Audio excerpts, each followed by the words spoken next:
Oke, sekarang saya akan masuk di sini, tantangan media sosial.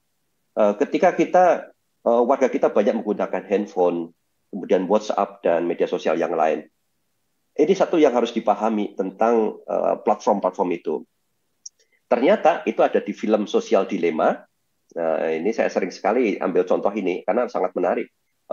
Orang ini namanya Tristan, dia itu developer algoritma artificial intelligence di balik Facebook. Dia ditugaskan oleh Mark Zuckerberg untuk membuat program. Programnya tujuannya adalah supaya orang selalu di Facebook, selalu login, selalu melihat. Nah, kalau lama di Facebook, semakin banyak orang di Facebook, sehingga apa, iklannya makin banyak. Semakin banyak iklan, semakin untung Mark Zuckerberg. Kira-kira seperti itu. Jadi semakin kita mengakses media sosial, semakin kita memberi keuntungan kepada pemilik media sosial itu, platform itu. Dan ternyata ini tidak hanya di Facebook. Ini ada di Twitter, di TikTok, Instagram, dan lain-lain. Algoritma itu dibuat tujuannya adalah untuk meningkatkan soal ekonomi. Gitu. Jadi supaya ekonomi soal keuntungan itu meningkat. Masalahnya, konten yang membuat orang suka ada di Facebook, kayak tadi ya, interaksi, itulah konten-konten yang menarik perhatian, yang sifatnya polarisasi, radikalisasi, menimbulkan kekerasan, sehingga algoritma itu akan memilih ketika ada konten yang sifatnya polarisasi, konten yang sifatnya memecah belah, itu ternyata dikasih airtime yang lebih tinggi, ya. Misalnya 6 kali lebih sering muncul ya dibanding informasi misalnya provider sering membuka apa itu peresmian ya, sampai kalau di netizen di medsos kapan bangunnya kok kemudian peluncuran terus gitu. Tapi kalau berita itu dibandingkan berita yang sifatnya kontroversial, oleh platform, berita kontroversial itu akan diberikan 6 kali lebih banyak.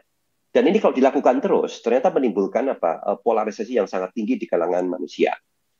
Itu kenapa terjadi? Karena ada algoritma yang sifatnya mobocratic algorithm, istilahnya itu. Di balik algoritma itu tujuannya ada dua. Pertama, membuat orang nge-like terus.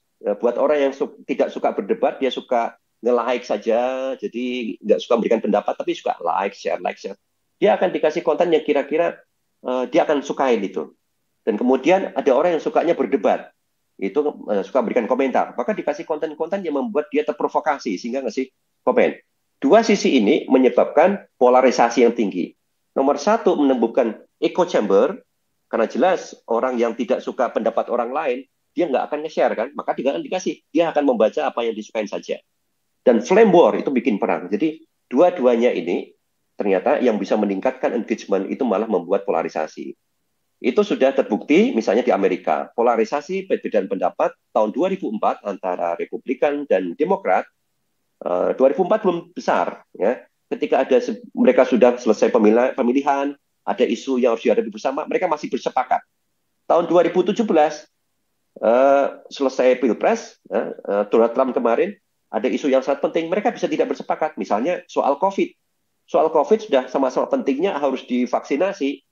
Yang partai yang kalah tidak mau divaksin. Karena itu merasa apa? Secara politis itu kan punya presiden yang menang gitu. Jadi bahkan polarisasi itu berimpact kepada hal sehari-hari.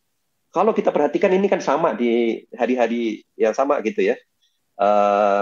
Tadi itu saya diskusi dengan kawan, misalnya di Bojonegoro itu tingkat perceraian paling tinggi itu di Jawa Timur. Salah satu penyebabnya selain ekonomi adalah perbedaan pandangan politik. Itu kan menarik. Pandangan politik, polarisasi, mungkin hasil Pilpres kemarin, sampai terbawa di kehidupan sehari-hari. Ini sebagai contoh. Nah, ada yang menarik lagi, ini perlu kita hati-hati. Saya kira Muhammadiyah perlu menyikapi juga dengan baik nih. Ada TikTok. Ya. TikTok itu ratusan juta penggunanya di Indonesia. Dan itu ada dua jenis TikTok. TikTok yang versi Cina dan TikTok yang versi yang di luar Cina. Ternyata TikTok yang versi Cina itu dibuat sangat bagus. Untuk anak usia di bawah 14 tahun, itu waktu melihatnya terbatas. Kemudian konten-kontennya itu yang bagus-bagus saja. Misalnya terkait dengan astronot. Ya. Kemudian mereka punya International Space Station. Itu ditampilkan terus. Penelitian di lab tentang sains, teknologi. Sehingga anak-anak ini ketika melihat TikTok di sana, mereka akan terinspirasi hal yang positif kan. Sementara TikTok yang di luar Cina, itu ya seperti sekarang, ada di Amerika, di Indonesia, isinya entertainment, hal yang sifatnya membuat kita jadi kena opium lah kayak gitu ya, tersandra untuk scroll scroll terus yang tidak berguna. Dampaknya apa? Setahun yang lalu ada penelitian di Amerika, ketika ditanya warga anak-anak muda Amerika, mereka mau jadi apa? Nomor satu, mereka mau jadi influencers. Nah, ini kan mirip dengan di Indonesia, ketika Pak Jokowi pas Pilpres kemarin ditanyain anak-anak, kamu mau jadi apa, nak? Mau jadi YouTuber. Jadi anak muda pengen jadi YouTuber atau influencers, itu di Indonesia juga dan di Amerika. Sementara anak-anak yang muda di Cina, ketika ditanya, kamu mau jadi apa? Nomor satu, mereka mau jadi astronot. Ya. Nah, ini bagaimana algoritma di balik algoritma, ada artificial intelligence di dalamnya, di balik platform seperti TikTok ini, bisa dipakai untuk mempengaruhi behavior. Istilahnya ada behavior modification.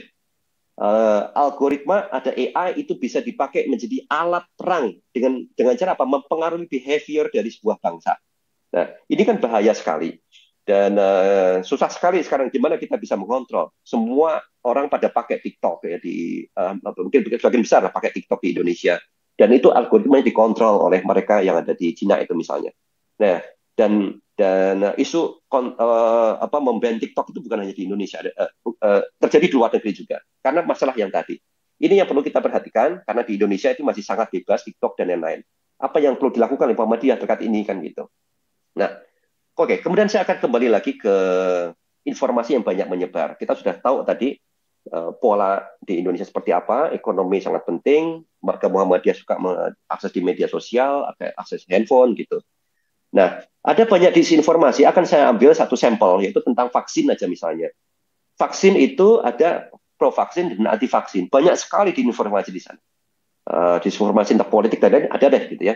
Tapi saya cuma ambil di sini. Motifnya apa sih salah satunya? Karena ini salah satu perang informasi dan disinformasi yang paling panjang. Ada tokoh misalnya Dr. Mercola, itu yang banyak disebut di kalangan anti-vaksin, dan dia tuh menyarankan supaya tidak mau divaksin. Kemudian apa? Ternyata dia mengambil keuntungan dari orang-orang yang sudah ngikutin dia.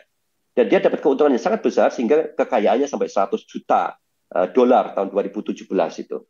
Dan kemudian saya cek di situs YouTube dia, si Dr. Mercola ini. Ternyata apa? Dia jualan kolagen, jualan vitamin, kemudian jualan bahkan kan jadi ceritanya orang yang sudah termakan dia, oke, saya nggak boleh divaksin. Terus bagaimana dong saya sehat? Nah, gitu kan seperti itu dia butuh. Kalau kamu mau sehat, nggak perlu divaksin, tetapi gunakan vitamin ini, gunakan kolagen ini. Tidurnya harus nyenyak, bahkan jualan tempat tidur gitu. Jadi apa? Untungnya arahnya ke ekonomi. Kalau seperti ini kan mirip nggak di Indonesia? Ada yang melarang misalnya vaksin atau obat, tetapi menjual hal yang lain, misalnya herbal dan lain-lain gitu. Jadi ini sebagai contoh, salah satu motivasi yang sangat kuat dan sangat panjang sejak zaman dulu sampai sekarang itu terkait penjualan disinformasi adalah ekonomi. Dan ini terbukti tahun 2017 ini di acara Mata Najwa, kebetulan waktu itu saya di sana, itu ada salah seorang membuat hoax. Tahun 2017 itu belum terlalu zamannya YouTube. Yang waktu itu adalah zamannya blogger. Jadi orang-orang pada pengen jadi blogger, bikin blog. Si orang ini, dia ngaku 1 bulan mendapatkan keuntungan sekitar 100 juta, minimal itu. Dan dia punya 80 blog. Nah, murid-muridnya punya keuntungan minimal 10 juta. Dan disarankan minimal memiliki 10 blog. Nah, blognya harus diisi terus supaya dapat iklan. Bisa dibayangkan bagaimana kualitas blog yang harus diisikan banyak. Dia cerita ternyata dia ambil potongan gambar, kemudian judulnya diubah, ceritanya ada sebagian benar diubah lagi sehingga bikin terjadi provokasi kan gitu seolah-olah benar gitu. Itu pada tahun 2017. Tahun 2021 dan seterusnya mainnya adalah YouTube karena pengen jadi YouTuber. Nah, contoh seperti ini banyak sekali. Contoh buat orang yang tidak suka ulama misalnya, itu ada. Ya, sekelompok orang nggak suka, dikasihlah konten-konten yang menjelekkan ulama. Contoh ini, dana 30 miliar digelapkan, polisi amankan Ustadz Adi Hidayat. Ini ceritanya pada saat perang antara Israel dan Palestina, ada pengumpulan dana, Ustadz Adi Hidayat juga ngumpulin donasi, ya, ada terkumpul 30 miliar, sempat rame. Nah, berita rame itu mereka ambil, manfaatkan, terus kemudian bikin berbagai macam video. Ya, video-videonya di sini kan mirip semua nih. Padahal ini ada suara istana, ada suara inspirasi, tapi gambarnya mirip, judulnya mirip, tapi oleh kanal yang berbeda. Ini dibuat oleh siapa? Oleh orang yang sama. Orangnya ini misalnya, dan dia tunjukkan dia punya uang banyak. Dia tunjukkan, ini loh, saya dengan model kayak gini saya dapatkan keuntungan yang besar. Jadi motifnya ekonomi. Dan itu terjadi di banyak sekali kita diadu domba. Ada orang yang nggak suka pemerintah, kritis sama pemerintah, dikasihnya channel yang mengkritik pemerintah terus. Isinya ada breaking news, apa segala macam. Sehingga orang suka nge-share, ya, pengen nge-share. Nah, contoh ada beberapa ini orang ditangkap dalam 8 bulan dia sudah mendapatkan 2 miliar. Caranya kayak tadi, dia membuat hoax-hoax. Nah, hoax yang ini saya ambil contoh. Ini kebetulan saya sekarang lagi di Bojonegoro di rumah bapak saya. Mungkin bapak saya nggak mendengarkan karena ini cerita dari bapak saya. Jadi saya minta bapak saya tidak di grup WA. Bapak udah sepuh gitu. Kalau ada berita dari WA, tolong dikirim ke saya akan bantu periksa gitu. Nah, ini ceritanya pada saat yang lalu, COVID yang lalu. Judulnya, viral hari ini, rencana kotor penguasa terancam gagal oleh Dr. Louis. Dr. Louis sudah meninggal karena sakit waktu itu. Kemudian, ini benar atau tidak? Gitu kan, Bapak saya tanya. Nah, ini kemudian saya cek. Ternyata dalam 3 hari saja, itu sudah ditonton 753.000 view. Kanalnya biasa aja, seperti kanal yang tadi. Ya. Dan saya coba lihat isinya. Ternyata isinya apa?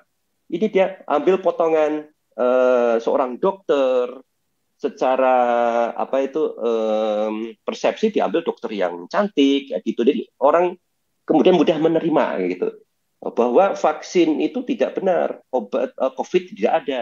Itu orang meninggal karena interaksi antar obat gitu kan. Dari dokter nggak cukup, ditambah lagi lah ustadz, ya, pengikutnya udah banyak. Vaksin itu dari Cina untuk membunuh umat Islam. Saya kira ustadz seperti beliau ini adalah korban ya. Ini adalah konspirasi. Ada tambah lagi potongan ustadz lagi yang bilang, jangan berharap pada vaksin, berharaplah pada Allah. Kita nggak tahu ini konteksnya apa. Mungkin beliau lagi bicara soal ketauhidan, ya gitu. Tapi dipotong-potong. Ini adalah contoh-contoh bagaimana membuat hoax mudah sekali. Dan ini begitu menyebar di WA bapak saya, di-share ke saya nggak tahu di berapa banyak WhatsApp disebar. Dan ternyata dalam 3 hari view-nya sudah sangat tinggi. Dan ingat ya, kita warga Muhammadiyah itu termasuk secara persentase mengakses YouTube paling besar.